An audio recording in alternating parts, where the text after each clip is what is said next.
I feel like if I don't have it at the right like position, if it's not sitting in the right spot on the frame, it doesn't want to hold it right. Maybe Makes because sense. it's like too much weight on one part of some axle or another. So or axis, I guess. I guess it would be an axle and an axis.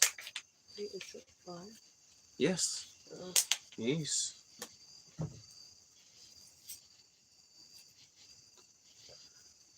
Yes. Live it is. Live it is, with the beautiful light of the full moon behind me, and the beautiful smell of paint thinner. Why does it smell like spray paint over here? I don't know. It's, I why'd you respond like I was accusing I you of don't something? fucking know. Oh, it's just, it's strange. I just leaned over here and I'm like, it smells like nail polish remover. The fuck is with that?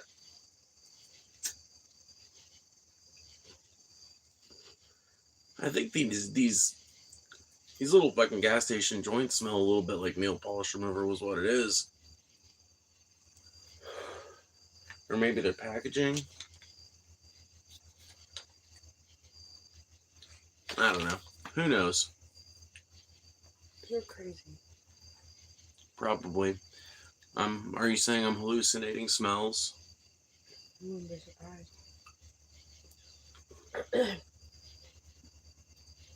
I used to deal with the weirdest hallucination ever. It was like the persistent hallucination of, and I don't even know if this qualifies as a hallucination. Nobody's joined yet. It usually takes a while. But, I was, I used to be beset by the constant sensation that I was hearing people talking in another room just adjacent from wherever I was. So it would always sound like a little coven of like five or six middle-aged women talking amongst themselves in a room just adjacent to me. Mm. And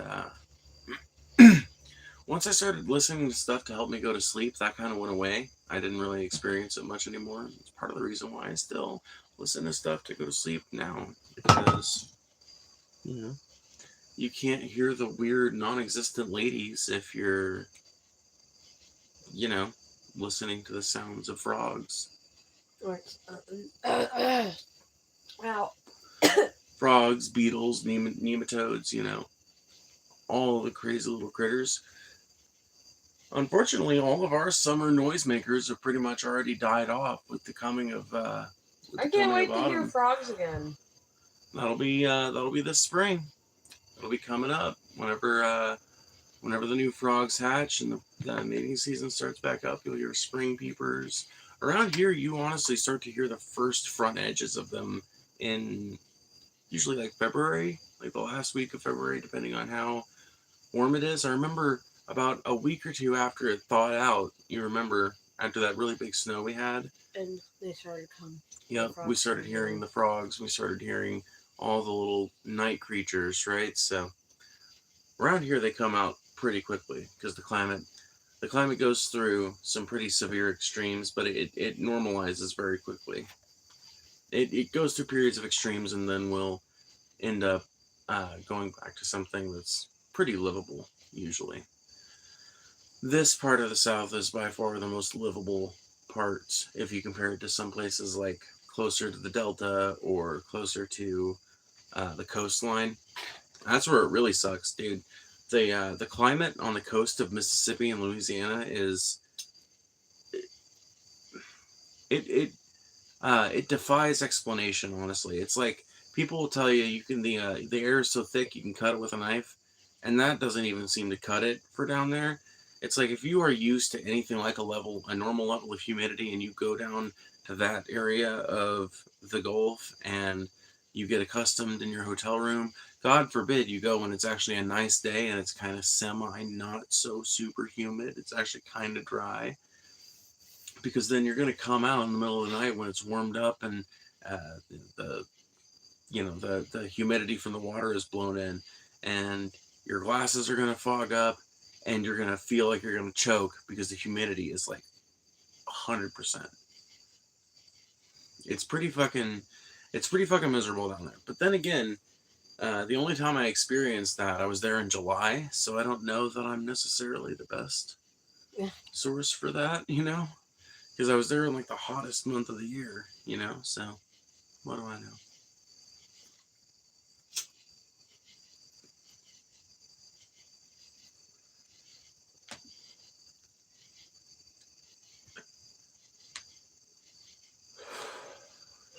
All we've got left making noise at night now here is we've got a few katydids. Honestly, the katydids weren't as loud this year as they normally are, which makes me think maybe katydids are kind of experiencing like a decline in numbers, maybe a minor decline. Could be just like a year to year kind of like there's less of them this year that made it to adulthood than there were last year. But it seems like the katydids were significantly quieter this year than they normally were. Well, at least when I was growing up, because I feel like when I was a kid, the katydids were the one of the loudest sounds that you could hear when you were just exploring in the woods somewhere. If you drove out of town and you got into the kind of like into the countryside, that was what let you know you're near the woods. You're in the fucking country now, because those katydids will fucking they form these huge synchronized choruses that are just like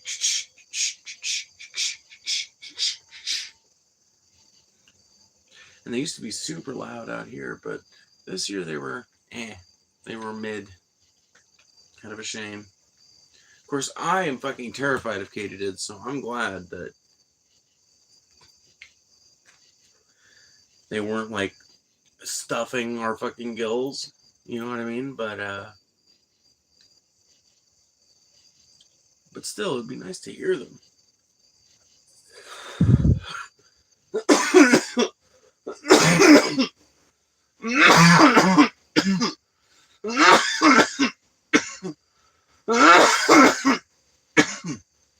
Jesus.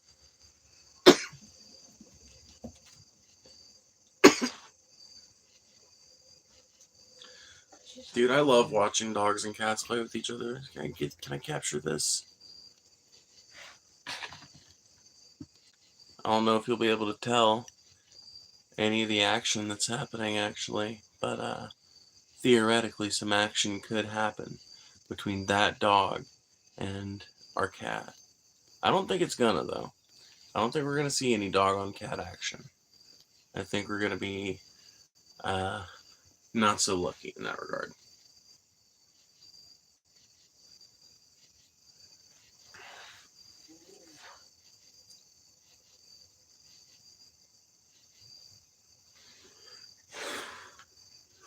So I titled the stream Tumultuous Times, and I think that's the best descriptor that you can use for what the world feels like right now. I don't know. Does anybody else feel like they're living through the most interesting period of American history? Or at least one of the most interesting periods in American history? Like, does anybody else feel um, like every other kind of time in their lifetime has kind of paled in comparison to the sheer amount of crazy shit that's happening every day and just as a function of our society really at this point. Like I can't remember before these last two assassination attempts on before these last two assassination attempts on the president. I can't remember the last time until somebody genuinely and legitimately tried to kill an American president. And now it's happened twice in the same like in the same season of the year, not just the same year, but like the same like 3 month period. You know what I mean? Like, um, that's just so strange. And then you've got, but that's not even the weirdest thing. That's by far not the weirdest thing that's happened in the last like 5 years. Even if you just said it from from 2024 to 2019, that has been a fucking wild 5 years. Hello, hola. Why did I just pronounce it like that? Hola. I do know how to pronounce hola, I promise. For some reason, I read the word and I just pronounced it like someone was trying to misspell hello. But, uh, hola, no habla español.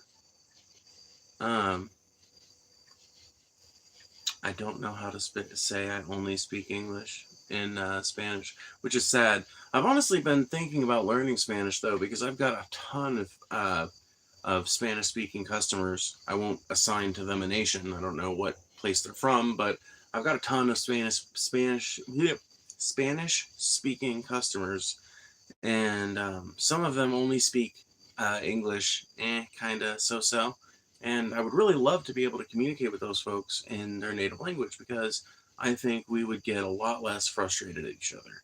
Because so much of that, like so much of human frustration is just built into I'm trying to communicate an idea and you are not getting it. And that is made so much more difficult when you don't understand the language that one another is speaking. So I really want to, I want to learn some Spanish. But unfortunately, I'm probably not going to learn it in my YouTube chat, but I will, I will say, I will say hi. Oh man, oh lord, but yeah, this last 5 years has been some of the weirdest fucking shit, and I know that it will be that a lot of what I think are the highlights will be in the fucking history textbooks that my kid grows up reading, and that America's children grow up learning about. Probably some of it will be obviously like the world's next generation, right? So like COVID-19 will be something everybody learns about for the next 50 years, for the next 100 years, depending on how long humanity makes it and how long knowledge is preserved and current technology allows education and society to progress in the way that it has so far. It might be talked about for the next 1,000 years. It might be talked about until the natural death of humanity, and until the heat death of the universe. Like who knows how long humanity lasts, right? But that will probably always be a chapter in our history books.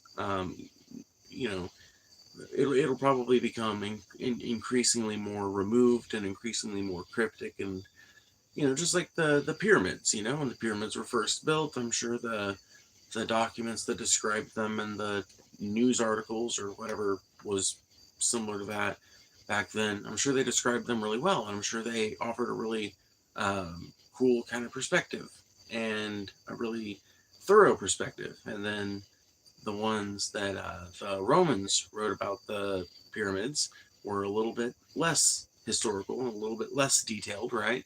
And then you get to medieval scribes talking about the pyramids, right? And so you've got all this, like as we get further away from this history, we lose a bit of that information, but it remains a chapter in our history. And I think there are some things that have happened over the last 5 years that might genuinely be learned about by people for a really long time.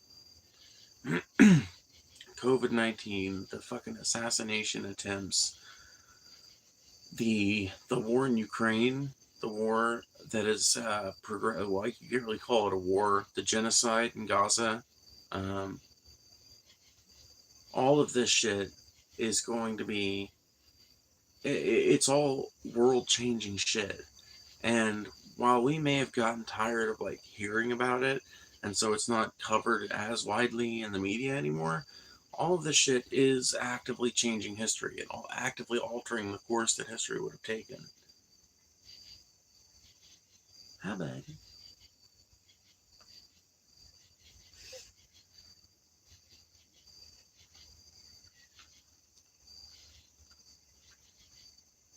I'm going inside.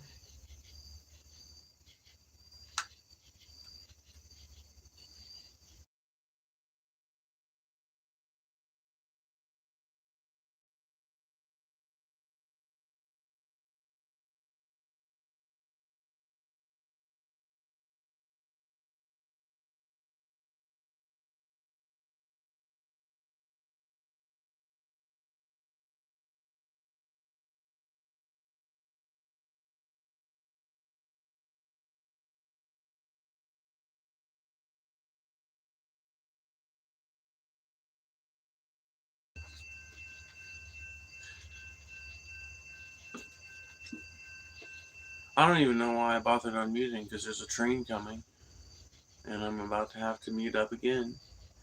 And isn't it just, isn't it so apt that as I'm talking about all of these signs of collapse and all of these things that point to the worsening of human conditions, we have this coming reminder, this train just coming through to remind us that as I sit here and talk about all this shit, the gears of the economy that enable it to continue, they roll onwards, and all of this shit goes on. I don't know if that made any sense, but it sure did in my mind. It sure did in my mind.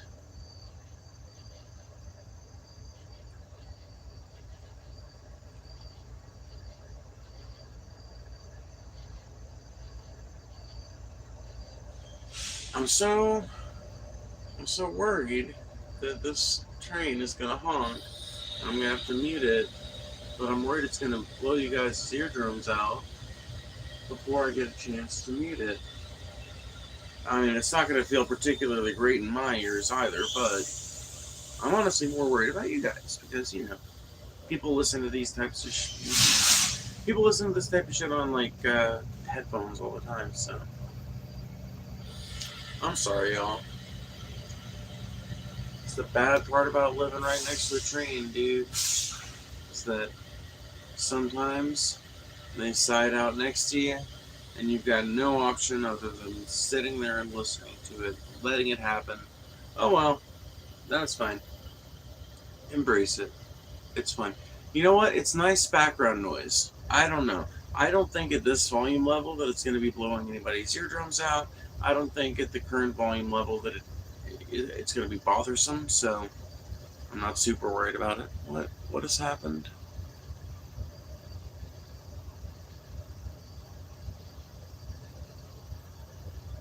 Oh man.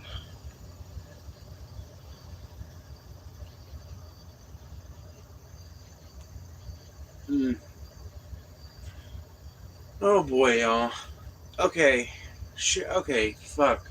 Chat. Anybody know how to kill ants? How to like wage war against ants?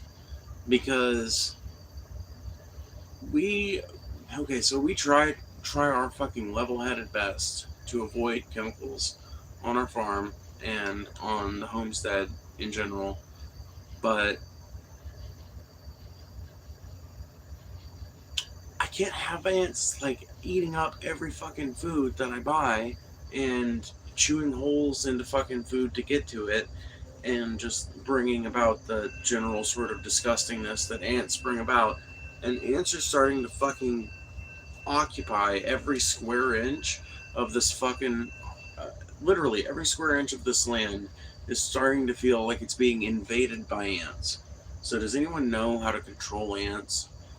And like people will probably be like, this is fucking, don't be nasty. It's like, well, obviously we're not leaving a bunch of fucking food sitting around all the time, idiot. That's not. They're fucking like getting into food that's like in the cabinet, that's like wrapped up and shit. So, it's like desperate ass ants getting into fucking shit. Like, either desperate ass ants or ants that have just become so overpopulated. This is my theory. Ants that have become so overpopulated that they they've just got the spare fucking manpower, I guess, to go up into homes and like get at the stuff that normally would be less easy to reach than the fucking crickets and whatever like spilled dog food outside there is. So I guess I know step one is tightening the fuck up out of the cleaning uh, as best I can, but I also want to know some control methods. I gotta text Silas back though.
This whole fucking time, I've been fucking muted. This whole fucking time, I was fucking muted. Oh, I feel like such a fucking retard. Oh my god, dude. I can't even repeat all the shit I just said because it was off the dome. So, lost the time. Read my lips, I guess. Hey, you, there you are. Yes, hello. What's up, Zeke? Always glad to see you, bud. Just skipping through, see your lips moving, but no sound. Thank you for letting me know about the audio issue, but it was a little bit late. Zeke really came in clutch with that one. He said audio issue, and of course, me being the astute YouTuber that I am, I looked at the mic icon and I was like, oh, I bet there is an audio issue. Yeah, there probably sure fucking is. I just tuned in. Well, I'm glad to see you. It's I don't know. This stream has been very low energy. Probably both me and probably on both the part of me and the chat, honestly. But whatever. I got up at fucking, and I know this is gonna sound like fucking belly aching to some people. I'm not belly aching. I'm just saying to explain why I'm so fucking low energy. I am a person that normally likes to wake up around 8:30 in the morning. Today I had to wake up at like 7 in the morning. And that extra hour and a half of sleep means the world to me, really. And I had to go basically directly from, waking up at like 7 to moving like 2 tons of freight onto shelves at 8. But then after that, the rest of my shift was pretty easy. But it was, an extra hour of that. Then I get home and things are actually pretty okay. But there was just, it's just been a long day, you know? And now there's ants eating up some dry good in my house. I don't know. Um, Long story short, the world's falling apart. Everything's burning. The death of life as we know it. And, you know, to celebrate, I'm going to smoke this J. That's right, it starts with an earthquake, hurricanes, and aeroplanes. Lenny Bruce is not afraid. Eye of the hurricane, listen to yourself think. I don't know the rest of the words to this fucking song. Even if I did, couldn't match the beat. It's the end of the world as we know it. Never a better time. Well, that's the thing, Um, uh, that one band whose name escapes me, Sublime. Sublime taught me right, dude. Smoke 2 joints in time of war, or smoke 2 joints in time of peace, and 2 in time of war, man. Like, when the world is tumultuous, like I entitled this stream "Tumultuous Times," and when you've got tumultuous times, what you really have is the perfect opportunity to sit back and smoke a joint and think about how we got to be this way. How shit got to be this way. How we got to this point. How we got from there to here. And it is in those moments that true human wisdom is grown and found. It is in those moments that we become the selves we wish that we were. I'm just making up bullshit at this point. I hope y'all know that.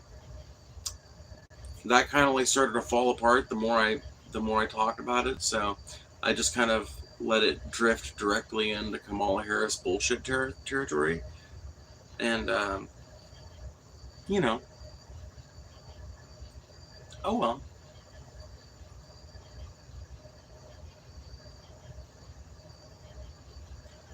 Silas was tired, so they went inside because they were not feeling it. And that sucks because I could really use someone else to have like a back and forth with right now.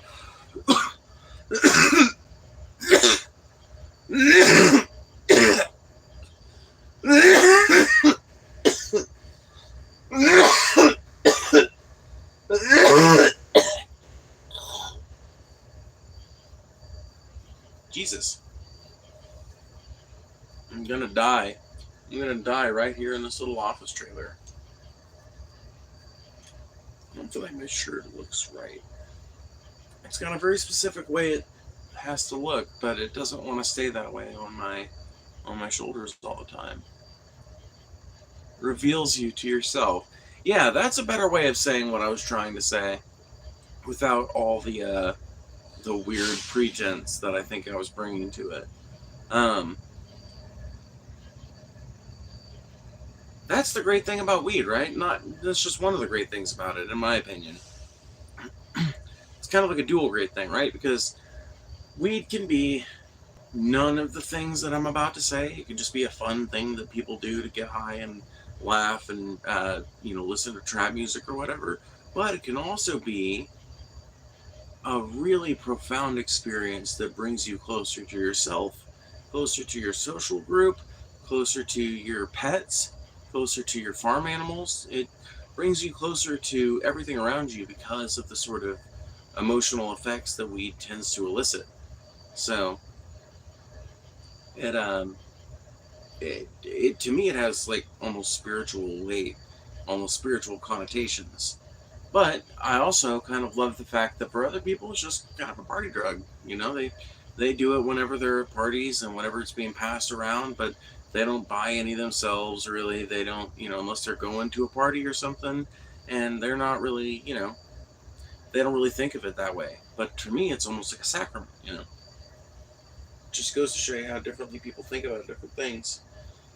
I'm gonna let my hair down because I feel like my hair being up is giving me a headache. Oh my god. I don't know that that relief I feel is actually, that might just be psychosomatic, but man, I feel better. I'll tell you that much right now. I feel way better. I have this impulse to toss it around, but I think it actually looks better if I do it like this. But I have this impulse to like flip it around, you know? Maybe just a little, Maybe that works. I don't know. I never wear my hair down, so it's almost like a foreign thing to me to think about how I should do it. See that I don't like how that looks either. I'm being way too self-critical right now. That's really the problem. Is I'm streaming live to the internet and I'm being self-critical. That's the silliest thing you can be. I'm just inviting criticism from other people, which you know, being the egotist that I am, I take my own advice before I take others. Typically, you know, it has utility and entertainment value. That's part of the beauty. Oh, to me, that's like part and parcel of the beauty. To me, weed is like the ultimate choose your own adventure book in the form of a drug. It's like a choose your own adventure drug, right? So you can smoke a joint with the intention to create art, and you can create some beautiful art, and it will motivate you, and it'll help keep you on track and give you these beautiful ideas, make you think of ways to stroke the canvas in ways you wouldn't have. Um, and you can also smoke it with the intention of like getting drunk with your friends alongside that smoking and playing playing drinking games or watching shitty movies, and it can just be purely utterly entertainment. Or you can smoke it as part of like you can smoke it as part of like a BDSM experience. You can smoke it as part of like a philosophical kind of, yeah, you could smoke it in a way that's got like philosophical weight, like I was talking about earlier, where you're kind of like getting to the root of a disagreement between a few people, or you're learning more about yourself. It can be used as like a tool for self introspection as opposed to introspection into other people.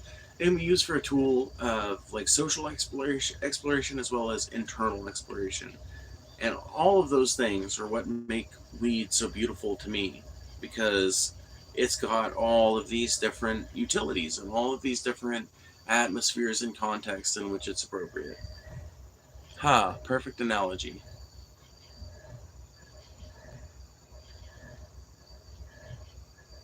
Yeah, I guess that does work as an analogy. Why is that train making that noise?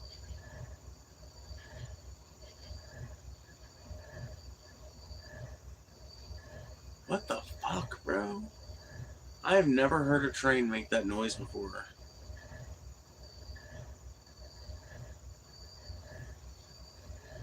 Honestly, it creeps me out because I've lived near trains my whole life and I've never heard them make that noise before. So, but yeah, it really is. It's a choose your own adventure drug. You go into it with whatever expectations that you have, and um, you can pretty much let it take you there. There's probably uses for weed I've not even thought about, like well, religious uses. I didn't even mention those. I kind of alluded to them, I guess, but there are people that legitimately use cannabis as part of their religious practice. So it's just a beautiful thing. I think it's I think weed craft is a craft as noble um, as noble as like brewing beer or um, moonshining or making liquor or any kind of like weed and alcohol to me are like they're very easy to see as kind of like humanity's base drugs, like the ones we've probably been doing for the longest because they're the ones that have the closest proximity to the place where humans originated. So like we know that beer has been around since like before the ancient Egyptians. Like I'm pretty sure uh, like ancient Mesopotamia had beer. So like beer has been around with us since the beginning, literally the beginning, and weed has been around with us from what I understand since around not too far after that. Like it's been around a hell of a long time. Um, Zeke actually works in the weed industry. Maybe he can tell me, dude. If you're out there still, let me know. Like, do you know exactly how long cannabis has been with us um, as a drug, like as something that we've used for a head change as well as for because I know like hemp as a plant and as a fiber has been used wherever it's been found for like millennia. You know what I mean? It's probably still used by apes that live near it to make sharp sticks and shit. Uh, but like as far as smoking it, I don't know right off the top of my head what the numbers on that are, but I do remember when I learned about it being floored at how long it's been around and uh, how many uh, how many generations that it's been a part of human experience. I feel a bit foolish now that I don't. Ah, damn. Don't feel foolish because I don't either, and it's a fact I learned before. Um, like it's literally something I remember learning about from one of my friends, um, but I just can't remember what she told me. The number 5,000 is ringing in my head for some reason, but I can't remember if she said it was like 5,000 BC is the earliest evidence we see for weed, or if she said it's been around with us for 5,000 years. I just don't remember. So whatever. Point is, they've been with us for a very long time. So I think those are humanity's two like oldest drugs. Now I'm not going to make the fallacy of saying those are like the noble ones or those are like the good ones or because I don't like that connotation. You know, um, but um, I do kind of agree with people who make the argument that a drug that you can get from natural processes is probably better for you than something that's derived in a lab. Um, but I will admit that that's not something that I necessarily derive from a whole bunch of science. It's mostly something that I believe because it kind of like intuitively makes sense that it would be that way. Um, but I don't know. Maybe someday a study will come out that says like mushrooms are way fucking harder on your body than acid, and that you should actually just do acid, which, as far as I know, has to be chemically synthesized from a number of precursors, some of which have direct natural origins, and some of which have to be synthesized themselves from precursors that have natural origins. I know it's a complex process, and that's why not a lot of people do it. Um, but yeah, it's just a general sense that I have. It's been around long enough for our brains to develop cannabis receptors. That's crazy, right? So that's fucking something to think about. Um, I wonder. That makes me wonder if anyone out there is trying to do genetic testing to see how long cannabis has been with us. Like do gene research to see when the first cannabinoid receptors emerged in humans, and like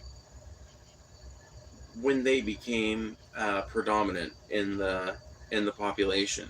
Because when they first started switching on, you could use that as kind of like an earmark for like this is probably where weed first became predominant in a small subsect of the population, and then when it becomes like just everybody's got it, that's when it's like, okay, this has clearly become a global trend.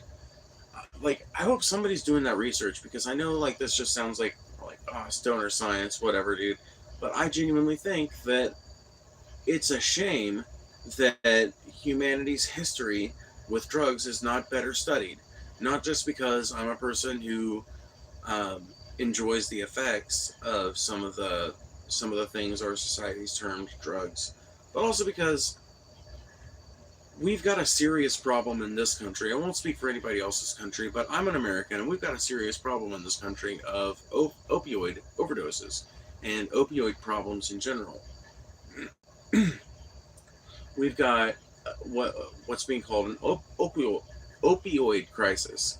That's a terrible word, or maybe I'm just retarded. Anyway, so um, when we're trying to figure out any other problem, one of our first instincts, right, is to look back through history, to try and learn from our past, to try and figure out what did we do? What did we do before that worked? What did we do before that didn't work? What did we do before? How did we do before? What were we before? Just seems like that's such a natural inclination in human beings, and yet, when it comes to drugs, our our regressive social policy and social attitude towards drugs and drug users and drug manufacturers, drug shippers, etc., has led to an atmosphere where we're refusing to study the problem. This problem that's ravaging our communities, our entire country on a mass scale in a myriad of different ways. We're not really honestly analyzing it in a mass way, because there's so much social stigma against it. So there's so much going against anybody who wants to work on that problem. There's so many hills for them to get over. But in my mind, we should be looking to study that shit and the history of that shit right now. More like right now seems to me like a more motivating time than any other in our history to study that shit, because right now we've got people dying in the streets every day from overdoses, and there's also a growing number of people that are experimenting with psychedelics and other mind altering drugs that, on the one hand, I'm glad they're broadening their horizons and doing that kind of thing, but on the other hand, there's no because there's no regulation on the market, because it's a completely black market, and this socially stigmatized thing that we're all not allowed to learn about. Nobody actually has legitimate accounts of what it's like to be on acid, what it's like to experience it, People on the internet will tell you totally conflicting shit. They'll tell you bullshit. They'll tell you shit that sounds too good to be true. They'll tell you shit that is too good to be true. They'll tell you shit that's way too bad to be true. You can't trust a motherfucker on the internet, right? And, there's a lot of people who will end up coming into acid in their lives for one reason or another, who will maybe know one other person up to that point who's done acid. And there's half a chance that they're actually being truthful with them, right? So it's this super multifaceted problem that I think could be fixed with a strong with a strong reform of drug policy. Like a complete reform isn't really the overhaul the word I'm looking for. The word I'm looking for is overhaul. We need an overhaul of drug policy in this country, probably a lot of other countries too, but I'm just speaking as an American. We need a complete overhaul of drug policy that makes it so that these things can be legalized and dispensed at licensed places.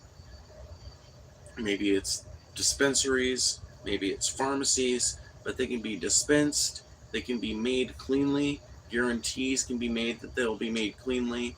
There's no fucking blood money to be laundering, so there's no massive criminal enterprise to be keeping up. There's just the normal massive criminal enterprise of capitalism, which naturally keeps itself up as a result of all of our suffering, you know what I mean? So it really simplifies the system. It reduces suffering quite a bit to just legalize this shit, regulate it, and start legitimately studying it in a real way so that we can start fixing these problems. But I gotta tell you guys, so many of these drug problems would go away if our society would stop fucking sucking so much. And I know that we've got it better here in America than a lot of other countries have it. Don't get me wrong. That doesn't mean that things are fucking perfect to the fucking letter here.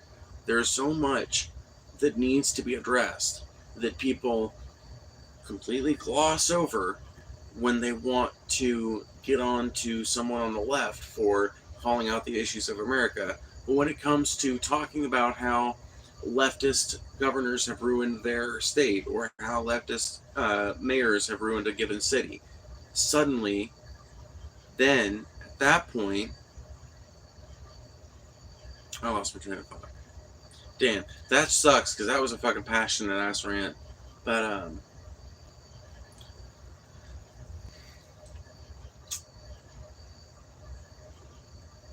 oh yeah, I was saying like a lot of these drug problems would go away if the fucking country would stop sucking so bad.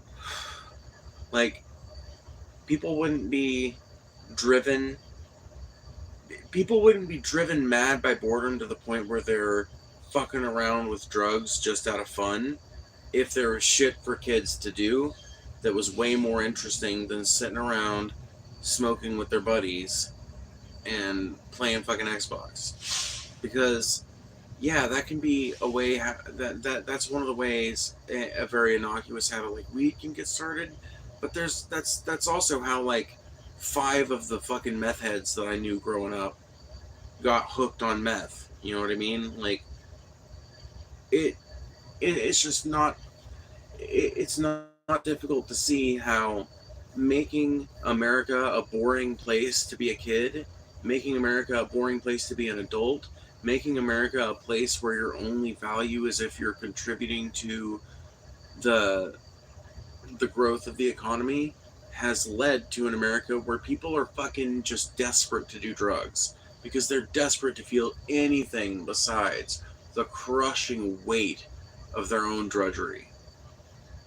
All right, I'm going to read the chat. The illegality of drugs has been weaponized against groups of people in our communities that those in power find less desirable. Racism. Yeah, dude. So it's been used. Oh my God. So there's this quote from a Nixon insider. I think it was one of his cabinet members or maybe a Nixon campaign advisor or something. And he says something like this: the Nixon administration had 2 problems: the hippie movement and blacks. We knew that we could not we knew that we could not criminalize being neither a hippie nor being black, so we made weed illegal, and we inserted crack into their communities.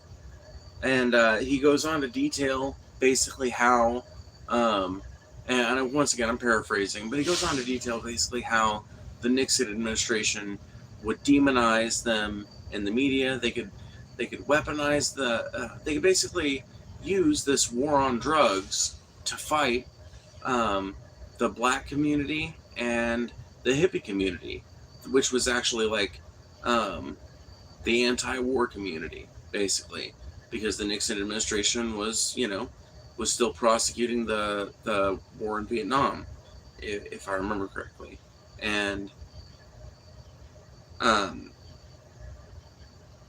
obviously the fucking hippie movement is not cool with that. You know what I mean?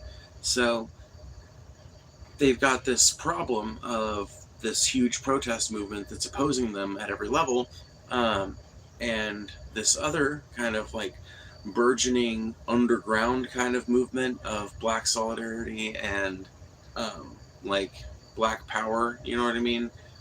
Um, I don't know if that sounds like it might have bad connotations. My bad if it does. But like the idea of black people taking back some of that sovereignty that's historically been stripped of them in America, right?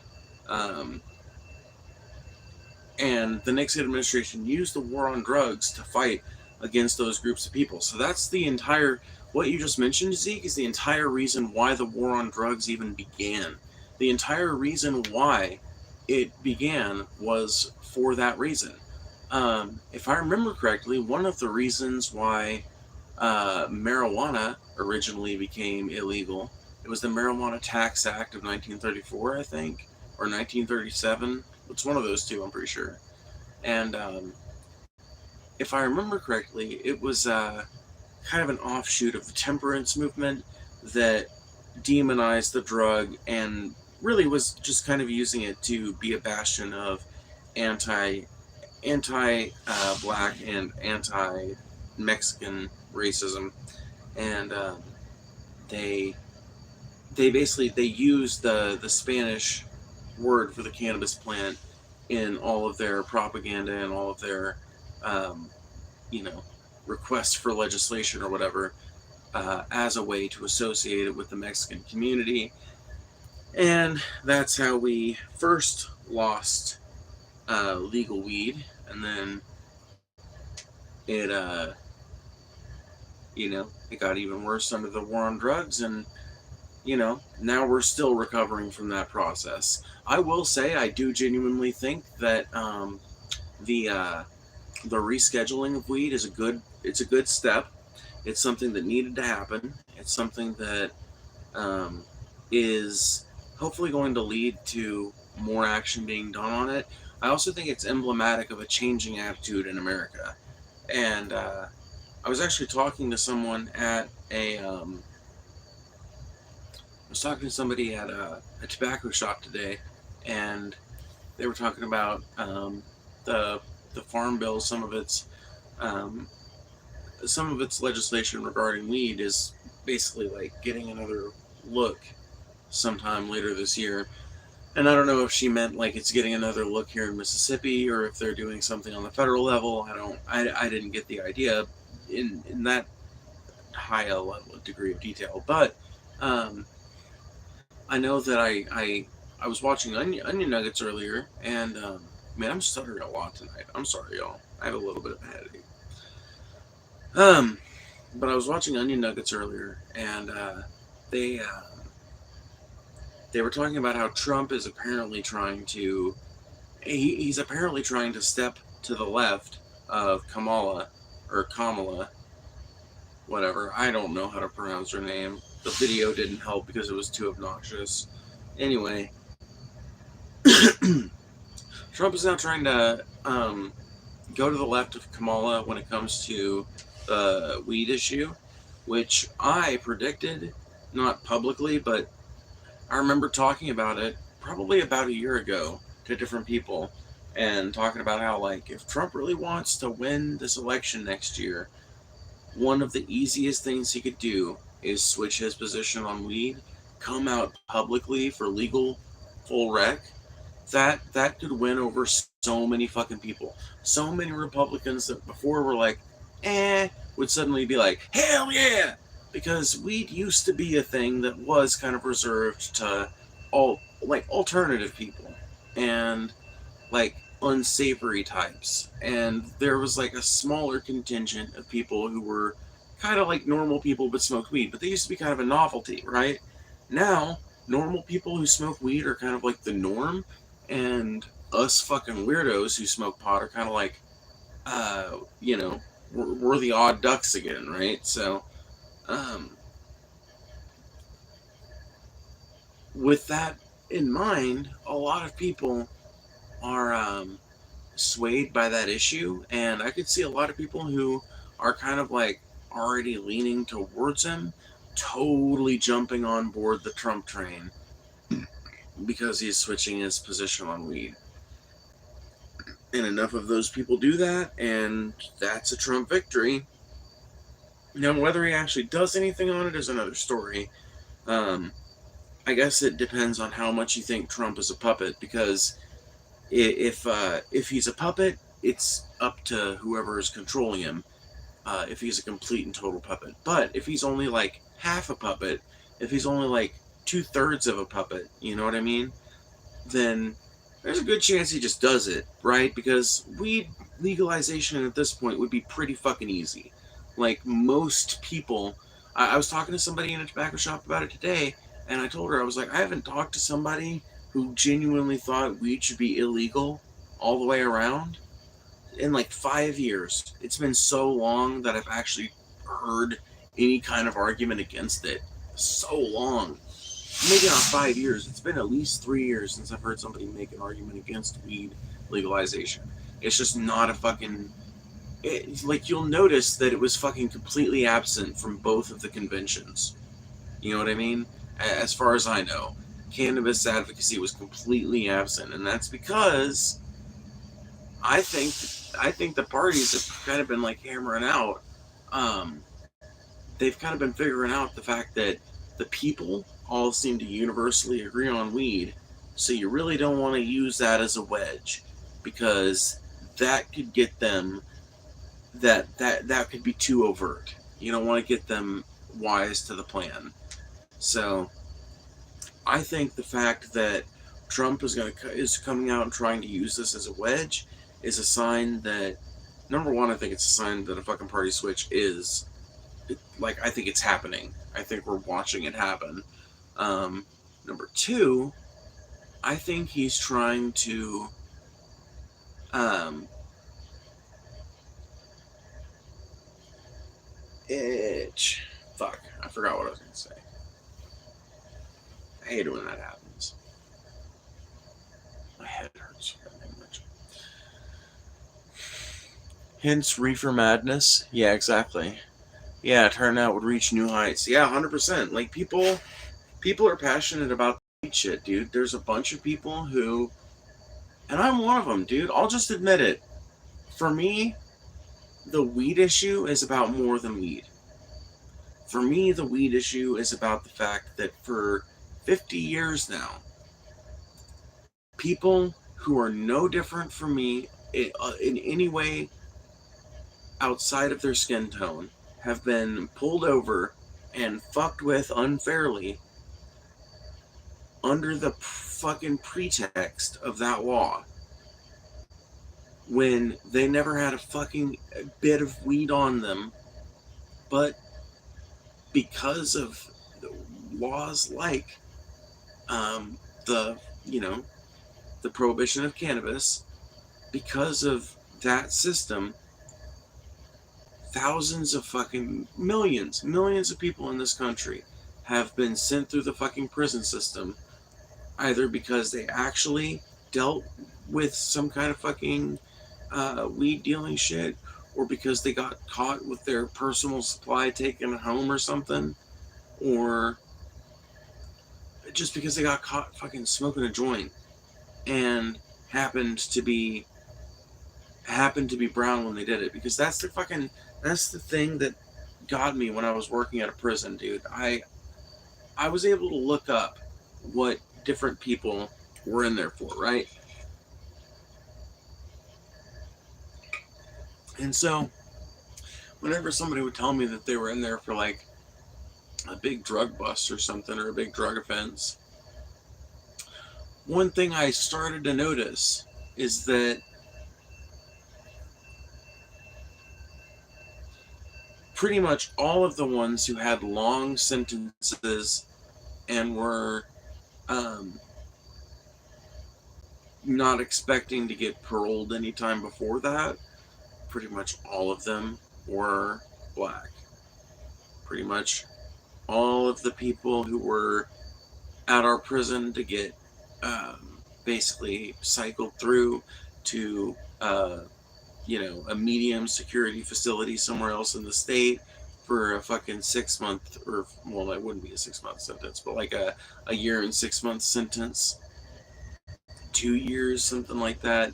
Universally white dudes. Now you can say, now you could argue that I was working at a prison in Southeast Missouri. Now Southeast Missouri is a pretty fucking racist part of the world. I would argue that this is emblematic of the U.S. prison system in general. The fact um, that black and brown-skinned men in general are targeted so heavily under the auspices of the war on drugs is abominable to me. And the way I see it, legalizing weed is a huge step towards making it more difficult for a cop to pull over some random black guy for fucking no reason other than he's got tinted windows and he's black. Like you can't make up the bullshit "I smelled weed as I drove by" thing anymore.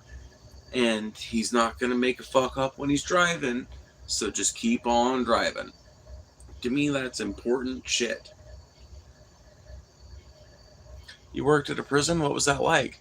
That was something else. That was pretty insane. In Cali, prosecuted to the fullest by Kamala. Okay, wait, let me reread this. In Cali, prosecuted to the fullest by Kamala, even for simple possession. Yup, Kamala's a fucking cop. More people need to stop. More people need to start talking about this. Kamala is representative of this party switch I keep telling people about. Kamala is a representative of this Republican shift that, um, because like I don't know, I feel like people are gonna accuse me of copping Paul's of like stealing Paul's position and acting like I fucking held it all along, but it's just fucking like sad coincidence that I just like started streaming around the same time that he started talking about this more. Um, but I agree with the dudes when they say there's a party switch happening. And I've been telling people in my personal life and people like I'm friends with at work and shit that that's what's happening for like a year now. And it is. And she's representative of it. She's a fucking cop. She is a Republican. She is what I would have called a Republican 10 years ago. Nobody seems to recognize it, but she is.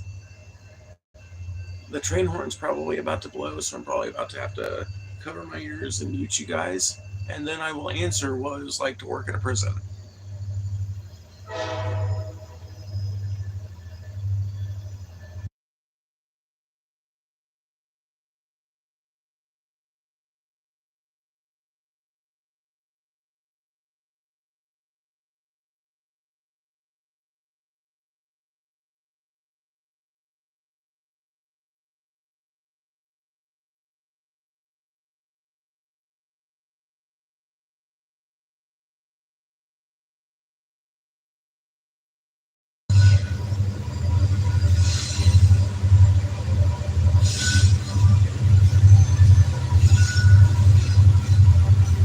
Okay, so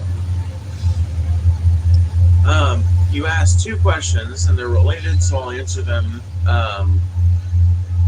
not in order and kind of non-linearly.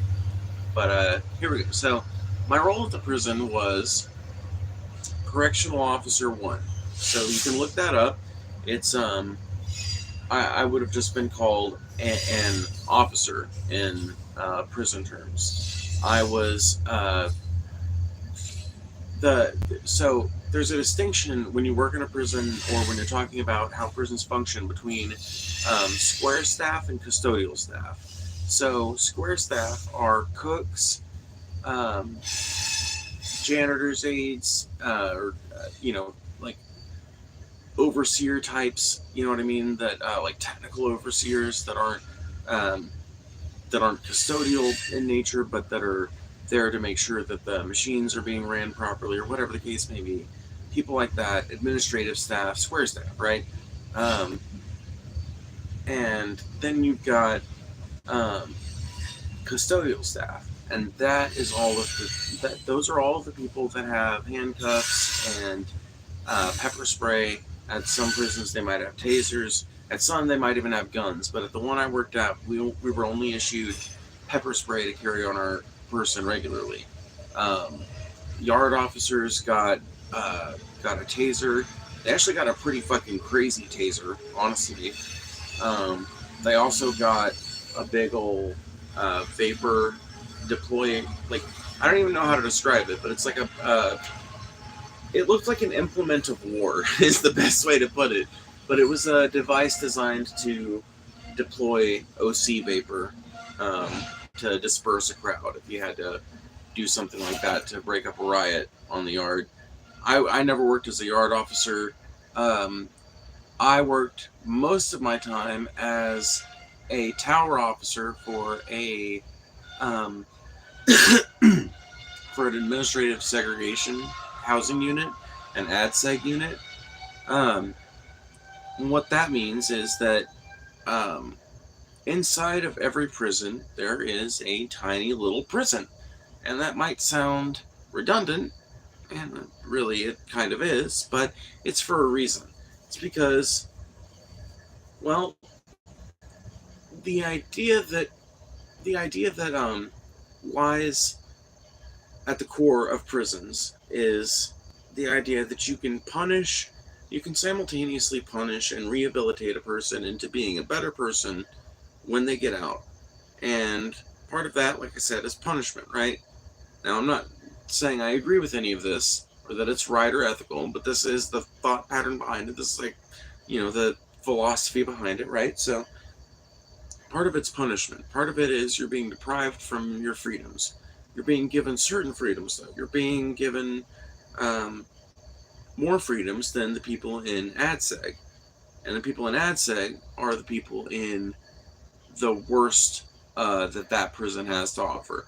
So um, they're in cells with another person. It's usually two to a cell for usually like 24 hours a day. Um, During COVID and at the prison I was working at, they only had outside time, like I think it was like an hour a day per inmate in the outside. They were literally called the outside cages, basically, and that's basically what they were. They were very. It was one of the most disturbing things to me about working in the prison, honestly, because in order to give them their outside time, you'd think, oh, they get to go out into a yard or something like that. No, you only get that if you're in the general population. If you're an ADSEG, you get literally less space than like less space than like the average mass manufactured chicken gets on the production floor. Um, you get like a tiny little 3 foot by 3 foot little box that you're kind of locked up into. It might be a tiny bit bigger, but it's basically just big enough for you to like sit down in, maybe do some stretches in, and like breathe some fresh air. I literally don't even know what the point of it is. Um, it almost feels to me like a punishment in and of itself.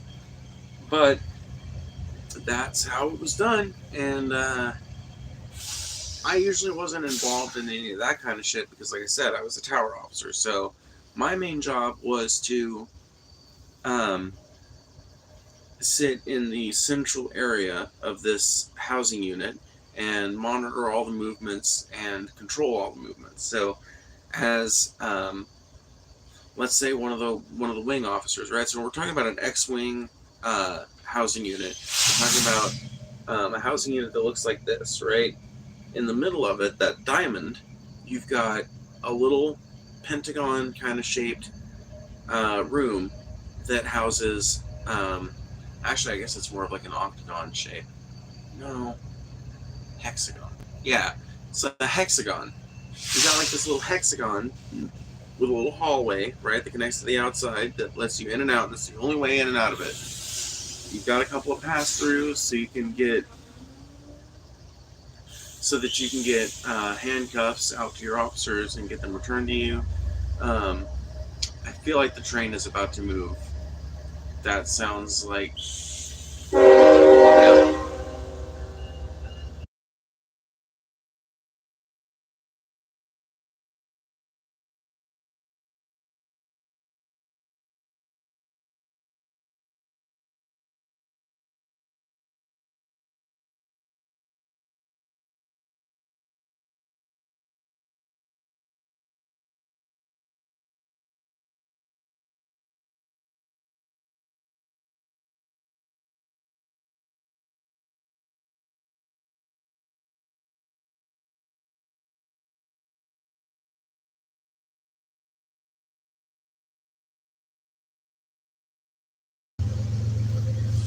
So yeah, I would sit in this little hexagonal shaped room, and my job was to stay awake for the entire 8 hours that I was there and make sure that um, every action that happened in the housing unit was documented in a chronological log, that every piece of equipment was checked out and checked back in at the end of every day, that it was all accounted for, um, that everything was reported and kept in good order, and that all movements were not only reported but also monitored personally by me. So, an example, let's say one of the wing officers wants to go into Bravo wing, and um, they're going to start giving showers. It's usually a team of 4 officers that are doing that. Usually it's all 4 wing officers working the showers, right? So they're going to do those, and so they all get together as a group, and then one of them puts their hand on the handle and then makes eye contact with me and waves their hand, and I look at where they're at, and then I look at my switchboard, which has got all these different buttons on it that are assigned to different um, airlock doors. They're basically like these. I'm not 100% sure how they work. I think they use compressed air, and they open the lock real quick, and then that pops the door, and then it'll automatically close back whenever you shut it. So they would pass through, and as soon as all of them are done, they they're supposed to pull it closed so that it latches. Um, because if I'm doing my job, there's no danger, right? I can always pop the door if something's going off and I need to get out right then, right? So um, they're supposed to latch the door, and in fact, if they don't latch the door, I'm supposed to get on the radio and be like, "Can y'all pull that door too?" Or something like that to make sure that they actually latch it, so that way somebody, like, God forbid somebody breaks their hold while they're transporting them back and forth from the shower, and they manage to run out into the sally port, and then they manage to run out the back door because,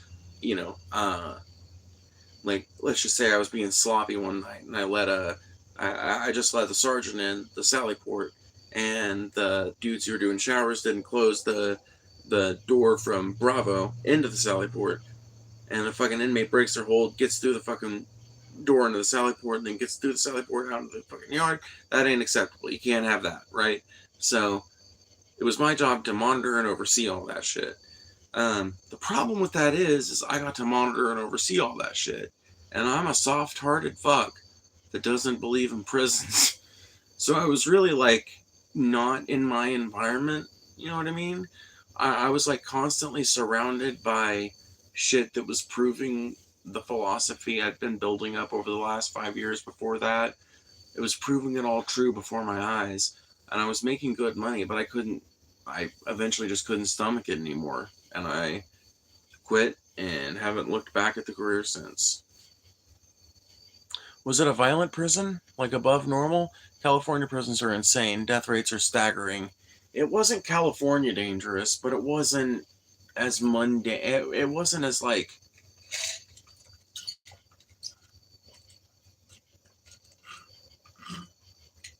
it wasn't as dangerous as I think some people might think it would be. Being in the Midwest, um, uh, the housing unit I worked in was pretty violent. Like people were always trying to be on some shit in that housing unit. There was another housing unit that was pretty violent, but the main problem in Missouri prisons, from what I could tell, there weren't really violent prisons. What there was at pretty much every prison was a violent housing unit.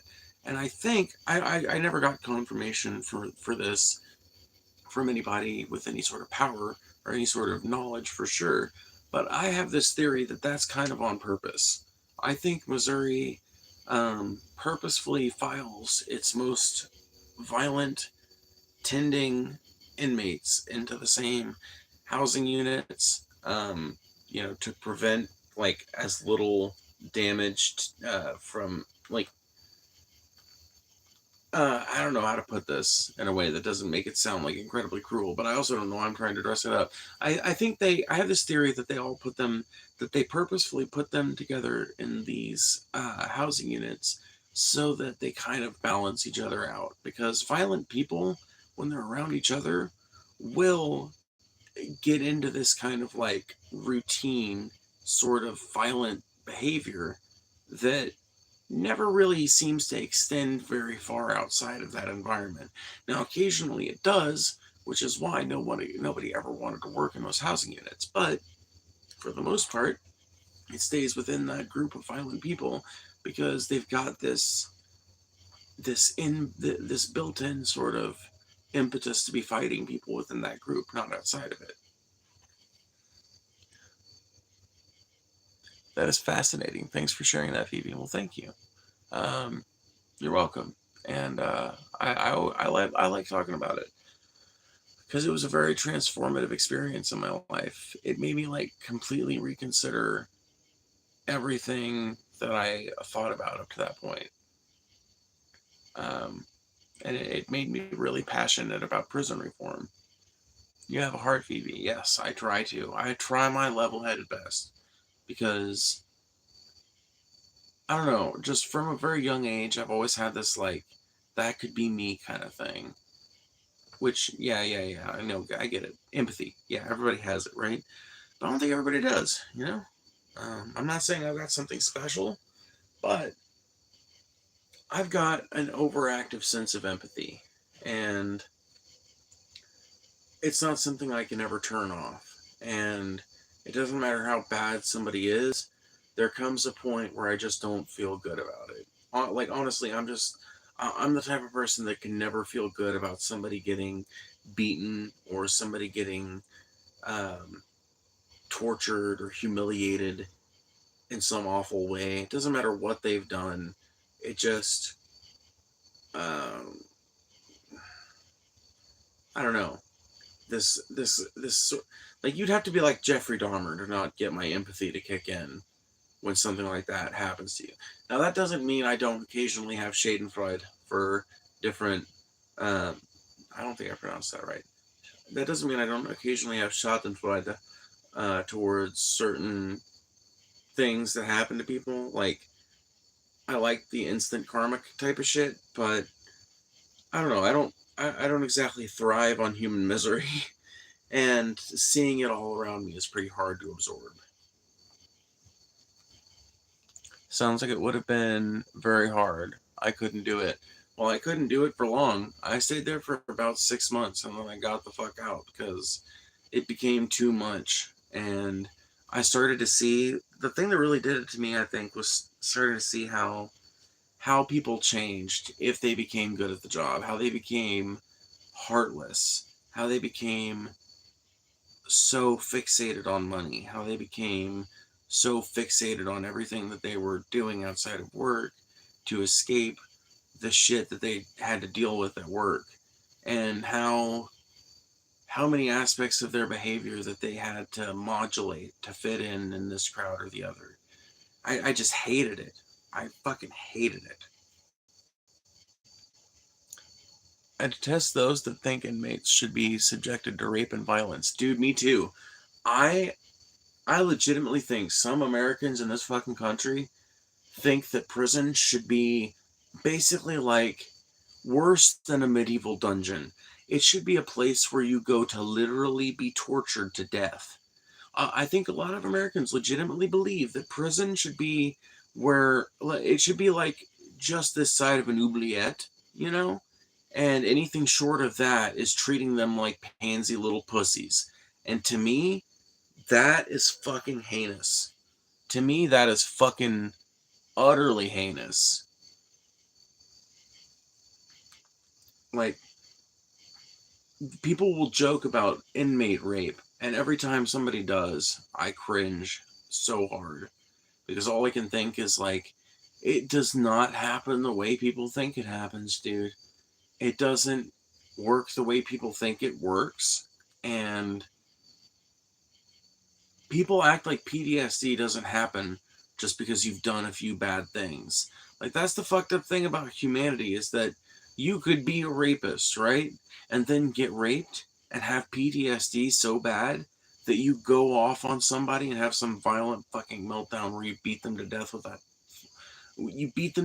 a fucking spoon because you've just been pushed to your limit, and you probably never would have been violent in that manner before, you know? Like, that's just the fucked up thing. We're human fucking creatures. We're nuanced fucking creatures.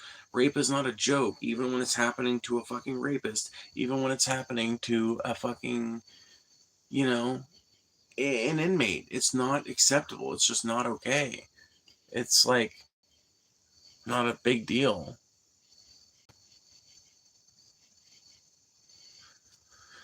Okay, everything's okay. It's a fucking big deal. It's like, I don't know. People act like violence is not anything to worry about in a prison. In fact, it's worse than that. People act like violence should be a part of prisons. People will romanticize prison fights. And, like, hell, I've even done it. Because I, ironically, spent some time as an inmate as well. Only in a jail, never in a prison, but long enough to be invited into one of these, like, semi orchestrated kind of fights late at night. And I won first out of three and then lost the other two. So I kind of halfway held my own because I lasted a good long while for the second round. By the third round, my fat ass was so winded that, and even this was even like 5 years ago, I was probably not as fat as I probably am now. But then again, I don't know. I may have actually been fatter back then. I really don't know because I've not been keeping super hardcore track of my weight throughout the last 5 or 6 years. So but I know I was very winded by the third round, and Derek basically took me down in like a fucking split second in that third round. But the second round, I fucking held my own for a while.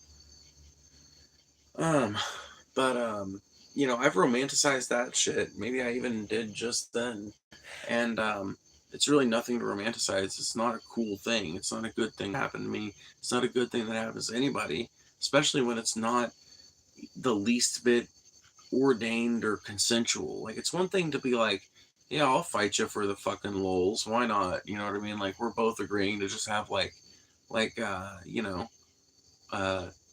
like a good old brawl. Like, I'm cool with that. Like, I'm one of those people. Like, I'm one of those people that I don't really know how to fight in a lot of traditional ways, but I'm more than willing to go at it with somebody that just wants to fucking like that just feels like they need to fight somebody.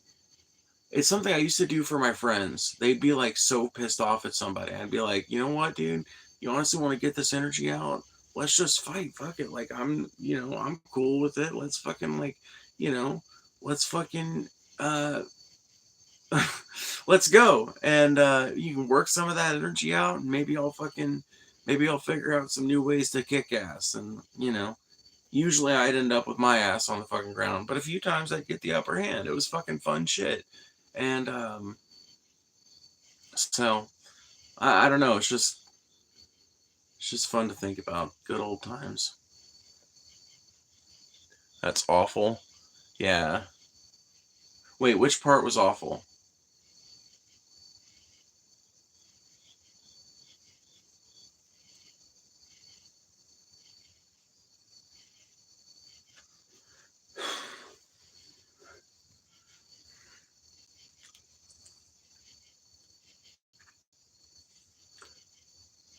Probably the romanticizing fights part. And yeah, like if so, I agree. Like, um, it is fucked up to romanticize. I'm not saying that I should go around romanticizing it. So, but I was just trying to explain why I feel like I engaged in that sort of thing, given that opportunity, because I'm just like, I don't know, I don't really know how to fight, but I kind of like to fight. Like not all the time, and especially not lately, because I just the more I work this fucking like hard ass manual labor type of fucking like constantly getting up and down, constantly moving big old heavy weights all over my head and shit. The longer I do that, the less nimble I feel. And you in jail? Oh my god! It luckily it was before I was out of this trance, so it wasn't as awful as you might think. Um, but it was honestly it was fine. After I got down to the one in Mississippi, ironically, it was better than the one in Missouri. But it was fine. The worst thing the thing that sucks worse than anything about it is that I lost 2 months of my life and a really great job over nothing because the charges ended up getting dropped ultimately. So it's like 2 months of my life I'm never gonna get back, and a whole bunch of bullshit after I got out trying to like save my car that I'd bought a few months before and figure my fucking life out again, and like certain jobs wouldn't hire me just because I had an arrest, even though the arrest wasn't notated with like a specific reason, because like, well, it was just a vague reason. It was like, arrested for a warrant, you know what I mean? Like, so like nobody would hire me for a year, and it's like, ugh, I don't know. I hate to think about it because it's like I've made peace with the fact that I'm never going to get that time back, and that my life would not be what it is today if it had not been for that time. But man, it is just crazy how some shit just happens and then it's not happening anymore. And there's really nothing that has happened because of it not happening anymore. If people want to fight, that's cool. It's for those who don't and must. It's for it's for those who don't and must.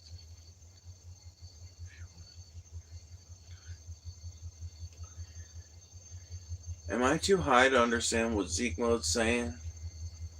I feel like I feel like my dumb fucking redneck hillbilly ass done lost the plot. If people want to fight, hey, that's cool. It's for those who don't and must. Who don't what and must what. I feel like I must be the one missing something because, like, Zeke is a smart guy, and I'm really tired because I've been up for like fucking 17 hours. Probably hasn't been that long. I know it hasn't been that long. It's like 14 hours. But still, but must. Who don't but must. Oh, okay. Oh, okay. It's for those who don't but must. Yeah, it definitely is awful for those who don't want to but have to. That's why I say violence should be not a part of a prison.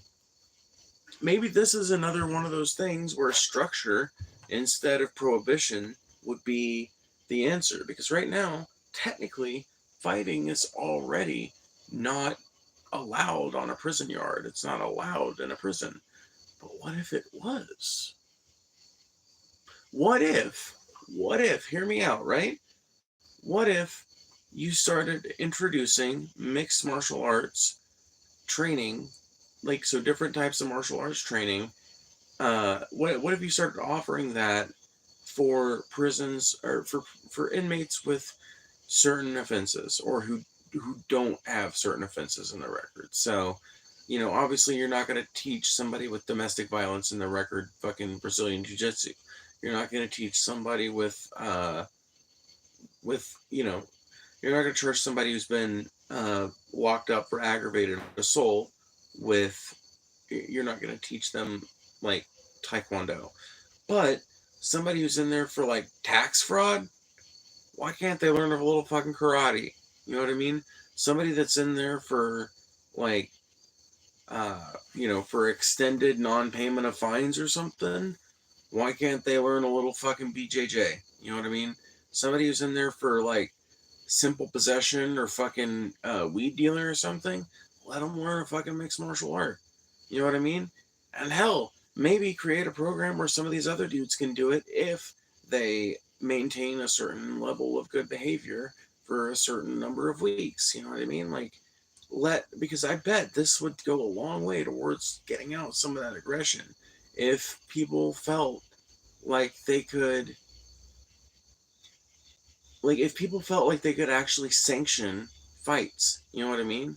Like, if they could be like, hey, me and this other person are beefing, we both just want to settle it in the ring, coach, is that okay?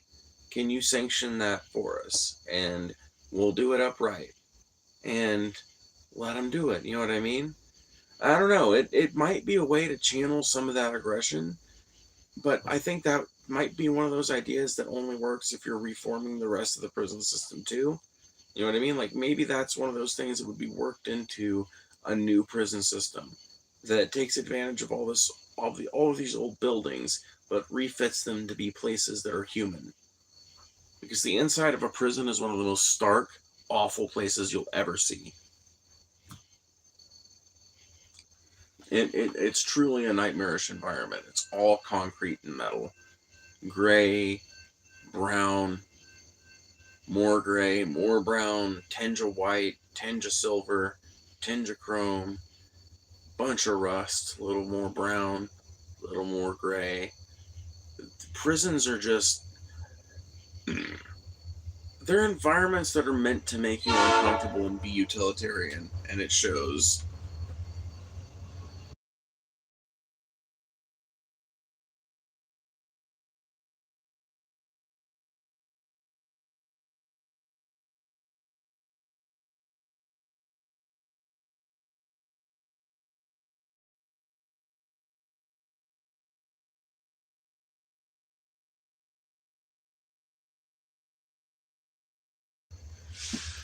The horns have been remarkably short and remarkably quiet tonight, and in general lately. I'm wondering if maybe somebody complained to the railroad and they're like trying to be more nice about it.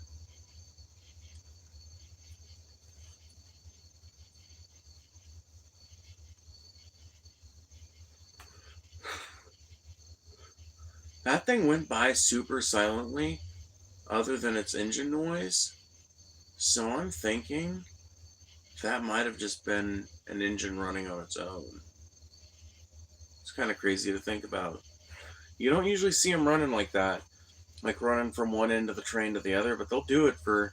I don't remember why they do it, um, but they'll do it sometimes. Like, they'll be at a side out in some place, and they'll, like, go down the little side out a little bit, get on the other side of the get on the main, and then go all the way down the main till they get to the other end of the side out, then link back up with the train, and away they go. I don't know. I don't remember what the utility of that is, but that's something I've seen them do. I imagine it's like you've got to attack the train from another angle, but why? Does it have something to do with like weight conservation? Like, is it easier to push a train up a certain hill? You know what I mean? Like, is it like, maybe it's got something to do with like tractive power? Because I know that's part of the math that goes into trains. Like maybe a train goes most efficiently over most of the train from here to a certain place with that configuration, and then it's got to change configurations to get over some terrain. I don't know, but I am hella curious about it, and I wish there was an easy way to ask these questions. This idea, I'm going to tell you guys about this idea I've been having, and then I'm going to get off here because I'm really tired. So, we are not ever going to see flying cars, but in the very near future, I believe within the next 10 years, there will we will see the adoption of a service, the creation maybe of a service whereby you have an app on your phone and a subscription that you pay for every month. And what it does is enables you to call an air taxi, basically. That train's coming back through. I wonder. I'm gonna see if it's going by itself. Because I just can't help but be curious.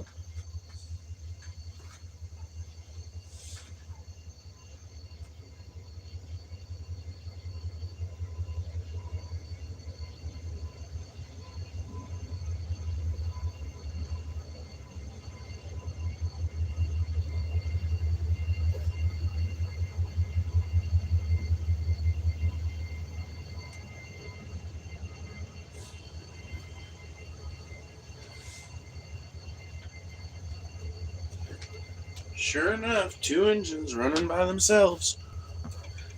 Anyway, so I think in the near future a there will be an app on your phone that uses geolocation to figure out exactly where you're at, and you pay for a subscription service that enables you to call out an air taxi that will basically be an electric or maybe a hybrid, but probably an electric octocopter that will be very much the equivalent of that. They'll be dispatched from a central station somewhere near your neighborhood. They'll be they'll pick you up, you and whoever you've prearranged, whatever party of people you've prearranged, up to 4 people for a standard, up to 8 people for a bus version or whatever. You know what I mean? Like um, different ordering options in the app, and they will take you by completely automated, completely pre-planned flight routes to different spots in the neighborhood, to different spots in the city nearby, and to different um, bigger mass transit stations. And it will not surprise me if at some point this service starts to include um, basically starts to be a way that you can fly effectively from your house to someone else's house. You'll get in the you'll order the octocopter. You'll order the human sized drone basically. You'll order the drone car to your driveway. You go out there with your little suitcases and in my case, my guitar, whatever you're carrying, and you open up the cargo latch at the back, you put the stuff that you've got to carry in there, right? And then you get in the passenger compartment, and then you tell it, alrighty, I'm ready, and it gets, or you do that in the app, you know what I mean? You don't want to actually speak out loud, or you click the thing in the car to have a touch screen, and away it goes, right? Takes you either directly to the airport or to its home station, where it directs you to another octocopter that takes you from that station to the airport, and then you obviously go from the airport to wherever whatever city your friend lives in, and then from that airport you go to the little drone station there. That one takes you to the drone station near their neighborhood, and that one takes you to their house. And all of it is happening on pre-planned flight routes. All of it is using electric energy that could be sustainably generated, and all of it is requiring less land usage and less energy usage than cars do right now.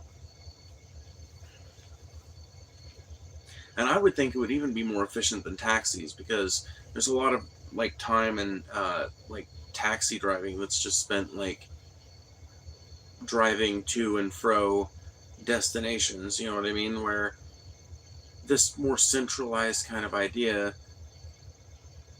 it just sounds to me like it would be um, perhaps able to be streamlined a little bit more. I don't know. Would we need air traffic control for cabs at that point? No, see, that's the idea behind this technology in my mind. Like there's two things we're waiting on for us to be able to do this. Number one is an AI that can, and this one we might already have this. This might already exist. We might just be talking about ChatGPT or something similar right here. But we need an AI or a similar brain, like computer brain, that can process all of these different trips at once. That could not only process all the logistics behind getting people from point A to point B and recharging all of these things and all of the logistical side of it, but that can also manage the individual flights of all of these different units. So it's got to have a central AI that's directing all of this shit, and then they've got to have onboard AIs, right? Or AIs that are server based, but that are instanced and projected to the octocopter that makes it able to respond in real time to obstacles and to variations in weight and things like that. Um, so you've got to have both of those things working in tandem, right? The other thing is battery technology. Right now, the main reason electric airplanes aren't like a big thing is because um, batteries are super fucking heavy.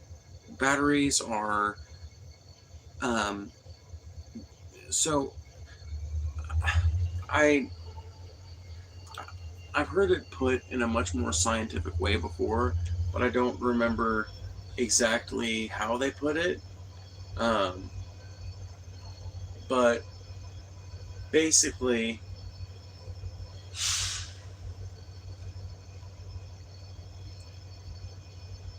basically, fuel and engines provide more power with less weight right now than electric motors and batteries. Also, the train's about to cross the crossing again, so it's probably going to honk. We're probably going to have to mute the stream again.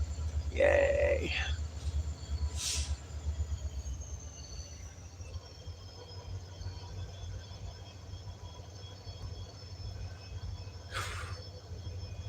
That's a fucking cool idea. I feel like this technology is right around the corner. Like I think it's just waiting on battery technology. Right now, batteries are too heavy for electric motors to keep them in the air for longer than a few minutes. But if we create either stronger, more efficient electric motor technology or more powerful and efficient batteries that weigh less, then we're talking about a future in which we can.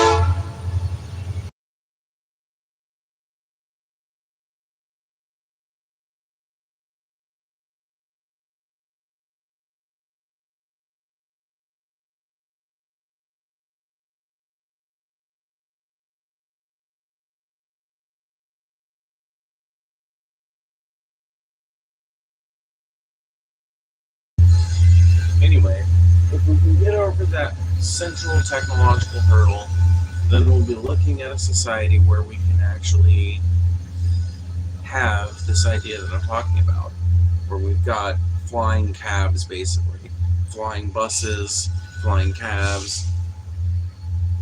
Now, that I will say something else too. I don't think this is the universal solution. I still think the main solution that should be sought for is rail and public transit like it.